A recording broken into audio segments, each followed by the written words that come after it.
오늘 한 시골 의사 선생님의 좀 특별한 진료비 계산법에 대한 이야기를 들려드릴게요. 이게 언뜻 보기엔 그냥 훈훈한 이야기 같지만요. 사실 여기에는 따뜻한 마음과 아주 차가운 경제 원리가 정말 절묘하게 얽혀 있습니다. 자, 배경은 이렇습니다. 시골의 한 작은 마을에 오랫동안 주민들의 건강을 돌봐온 의사 선생님이 한 분 계셨어요. 근데 이분의 진료비 정책이 아주 독특해요.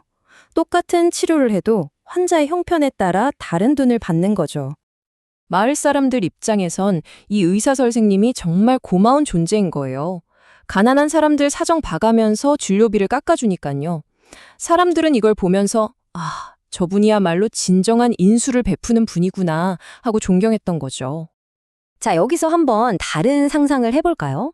만약 이 의사 선생님이 아니다, 이제부터는 공평하게 딱 한 가지 가격만 받겠다, 이렇게 결심했다면 과연 어떤 일이 일어났을까요? 생각해보세요. 가격을 하나로 통일하면 가난한 사람들한테는 진료비가 오르는 셈이잖아요. 그럼 이제 웬만큼 아파서는 병원 갈 엄두를 못 내겠죠. 그럼 부자들은요? 진료비가 좀 싸졌다고 해서 갑자기 병원을 더 자주 가진 않을 거란 말이죠. 어차피 그분들한테는 원래 비용도 큰 문제가 아니었으니까요. 결국 어떻게 될까요? 맞아요. 병원을 찾는 전체 환자 수가 줄어들게 됩니다. 이게 참 아이러니한 결과로 이어지는데요. 환자 수가 줄어드니까 의사 선생님의 총수입도 예전보다 오히려 줄어들게 되는 거예요. 모두에게 공평한 가격을 매겼을 뿐인데 결과적으로는 의사도 손해를 보고 가난한 환자들은 치료도 못 받게 되는 누구에게도 좋지 않은 상황이 되어버린 거죠. 자, 바로 이 지점입니다. 여기서부터 이야기가 완전히 다른 방향으로 흘러가기 시작해요. 이 의사 선생님의 행동이 과연 우리가 생각하는 것처럼 순전히 자비로운 마음, 그 인술에서만 나온 걸까요? 아니면 혹시 우리가 놓치고 있는 다른 측면이 있는 건 아닐까요? 놀랍게도요, 이 의사 선생님의 진료비 책정 방식이 경제학에서 말하는 아주 중요한 가격 전략하고 그 원리가 정확히 똑같다는 겁니다.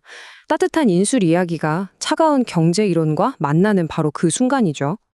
그 이론이 뭐냐면 바로 가격 차별이라는 겁니다. 말이 좀 어렵죠? 쉽게 말해서 물건을 파는 사람이 손님들을 몇 개 그룹으로 나눈 다음엔요. 각 그룹이 돈을 낼 의향이나 능력이 얼마나 되는지를 보고 서로 다른 가격을 매기는 거예요. 왜냐고요? 그렇게 해야 전체 이익이 가장 커지거든요. 그러니까 보세요. 똑같은 행동인데 이걸 인술이라는 따뜻한 시선으로 볼 수도 있고요. 또 한편으로는 가격 차별이라는 아주 냉철한 경영 전략으로 해석할 수도 있는 거예요. 참 신기하죠? 그럼 이 가격 차별이 우리 의사 선생님의 경우엔 어떻게 적용됐을까요? 아주 간단해요. 의사 선생님은 자기도 모르게 환자들을 부유한 그룹과 가난한 그룹 이렇게 둘로 나눈 셈이에요. 부자들은 진료비를 더 낼 능력이 충분하고 가난한 사람들은 그럴 여유가 없죠. 바로 이 지불 능력에 딱 맞춰서 다른 가격을 매겼더니 결과적으로 병원의 총수입이 극대화됐던 겁니다. 자, 그럼 이제 진짜 궁금해지는 거죠. 이 의사 선생님, 과연 성인군자였을까요? 아니면 그냥 머리 좋은 사업가였을까요? 물론 우리가 의사 선생님의 마음속을 들여다볼 수는 없으니까 돈 벌려고 그랬다, 이렇게 단정할 수는 없어요. 늘 환자를 웃는 얼굴로 대하는 걸 보면 아마 마을 사람들 말처럼 정말 순수한 인술의 마음이었을 가능성이 훨씬 크겠죠. 근데 정말 흥미로운 건 바로 이 부분이에요. 의사 선생님의 진짜 동기가 뭐였던 간에 그 결과가 놀라울 정도로 모두에게 이로웠다는 사실입니다. 이걸 인술의 관점에서 봐도 가격 차별의 관점에서 봐도 결과는 똑같아요. 의사 선생님은 존경과 수입을 모두 얻었고요. 가난한 사람들도 꼭 필요한 치료를 받을 수 있게 됐잖아요. 그야말로 윈윈인 거죠.